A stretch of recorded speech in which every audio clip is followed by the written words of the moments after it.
Assalamualaikum warahmatullahi wabarakatuh. Okay, hari ni saya nak buat tutorial macam mana nak tukar plan ya. Okay, nombor ni plan ni wow 60 ya. Contoh lah ya, contoh wow 60. Kita nak downgrade kan lah plan ni pada rendah sikit lah, sebab mungkin budget ke atau macam mana. Jadi kita kena unsubscribe dulu. Kita kena batalkan plan ni dulu. Cara batalkan dia, tekan unsubscribe ni warna merah ni. Itu type unsubscribe warna besar ya. Unsub ya, warna besar ya. Jadi pastikan ada internet lah. Okay, tekan next. Itu dia akan beritahu lah kuota data dan panggilan sedia ada akan termansuh jika anda hentikan langganan ini. Adakah anda ingin teruskan ya. Jadi kita memang nak pindah, kita nak batalkan yang 60. Kita nak ambil yang bajet sikit lah, mungkin 50 ke macam mana ke, ataupun 20 ya. Kita tekan OK. Pantas OK ni dia masih ada. Kita anda telah berjaya menghentikan peran data TDS 60 ya. Sudah tunggu 15 minit. Okey, dia cakap 15 minit, tapi kita boleh buat juga on the spot lah ya.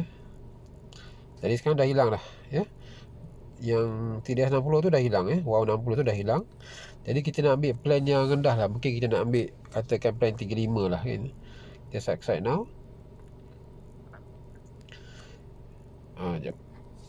Kita subscribe now. Kita play plan 35 ya. Ini plan 35. Ataupun kita nak plan 20 pun boleh kan. Jadi 20 ni ada yang 20 plus ni untuk orang yang berumur 25 tahun. Kalau umur dah 25 tahun ke atas, dia kena ambil yang lain lah. Katakan kita ambil wow 20 lah ya. Wow 20. Tekan confirm okay. Tekan OK. Okay, tunggu sekejap. Dia kata OK, done. Dan kita patah balik. Kita patah balik. Kat ujung atas tu tanda pangkah tutup ni. Itu ni tak nampak kan.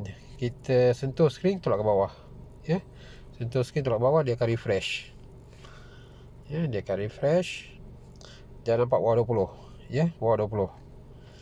Okay. Kata kita dah pakai wow 20 macam tak best lah pula kan.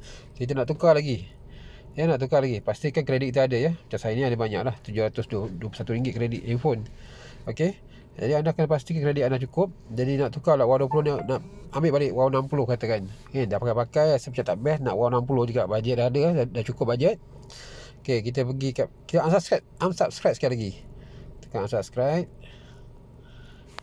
Tekan unsub.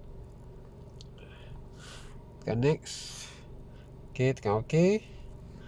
Itu kita refresh screen, kita sentuh screen, tolak ke bawah. Okay, dia telah berjaya.